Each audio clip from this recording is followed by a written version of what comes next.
किसी दूर गांव में भोला नाम का एक व्यक्ति रहा करता था। भोला दान पुण्य करने में विश्वास रखता था और हर कोई उसकी बस तारीफ करता था। भोला के पास भले ही अपने खाने को कुछ ना हो, लेकिन वह दान पुण्य करने में कभी पीछे नहीं हटता। एक रोज सुबह सुबह भोला खाना बनाकर जैसे ही खाने बैठा, उसके दरवाजे पर एक भिखारी का आना होता है। कुछ खाने को दे दो बेटा, कल से भूखा हूं, कुछ खाया पिया ही नहीं है, अब तो चला भी नहीं जा रहा। अरे काका, अंदर आइए।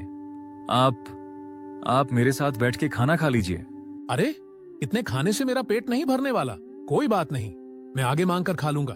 तुम खाना खाने बैठे हो तो खा लो। अच्छा काका, ये खाना आप ही खा लीजिए, मैं भूखा रह लूंगा क्योंकि रात में मैंने खाना खाया था। इतना कहकर भोला अपनी थाली उस भिखारी की तरफ बढ़ा देता है।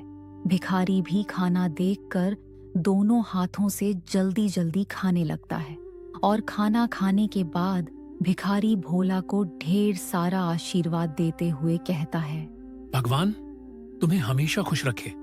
बेटा, तुमने अपने हिस्से का खाना मुझे खिलाया है। आजकल ऐसे दानवीर लोग मिलते ही कहाँ हैं। तुम्हारा भला हो। इतना कहकर भिखारी वहां से चला जाता है, लेकिन भोला को भी भूख लगी थी। अब वो रसोई में जाकर रसोई में रखे डब्बे को देखने लगता है, जिसमें अन्न का एक दाना नहीं था।